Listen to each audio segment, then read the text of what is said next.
Baik. Assalamualaikum warahmatullahi wabarakatuh.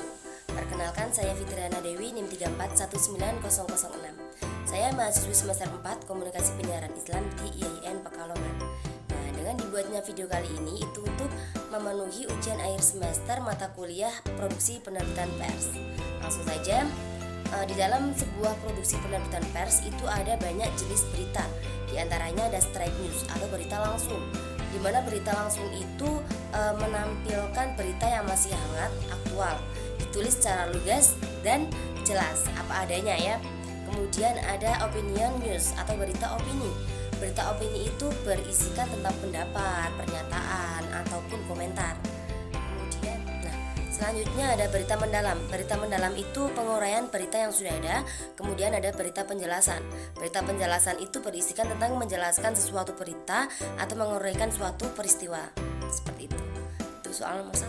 Syarat mendirikan lembaga penerbitan pers menurut Undang-Undang Nomor 40 Tahun 1999 itu yang pertama, perusahaan pers atau media online dalam pendiriannya itu harus berbentuk badan hukum.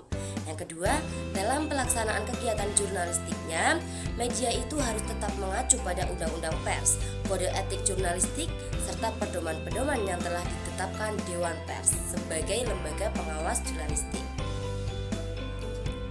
Nah, kemudian ada tekniknya.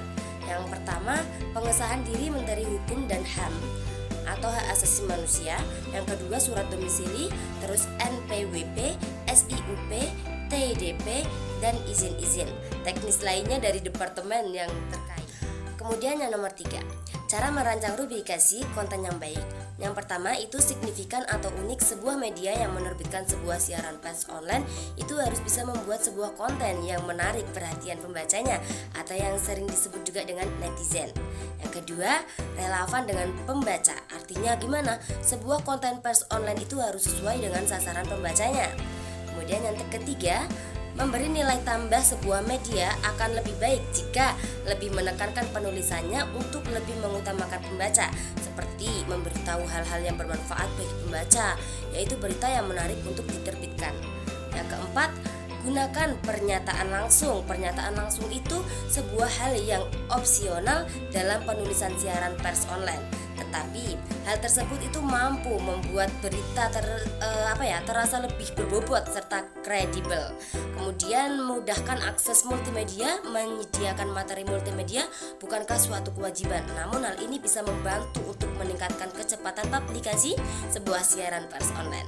Yang keenam, sediakan gambar siap digunakan. Sertakan gambar untuk menambah kesan menarik di dalam sebuah siaran pers.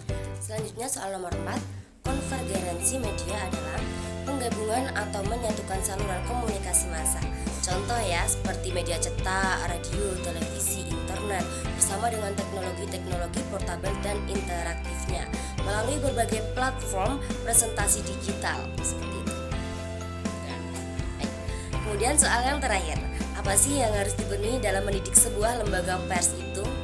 Nah, yang pertama, perusahaan pers itu harus mendapat pengesahan diri badan hukum, yakni PT atau perseroan terbatas. Kemudian yang kedua, perusahaan pers itu wajib punya modal dasar minimal 50 juta. Biasanya sih untuk media online, media cetak modal lebih besar ya. Kemudian yang ketiga, modal yang disiapkan itu sekurang-kurangnya mampu mengoperasikan perusahaan dalam waktu 6 bulan. Yang keempat, perusahaan pers itu wajib memberikan upah wartawan atau karyawan minimal sesuai UMK dengan total 13 kali gaji setahun atau tunjangan hari raya.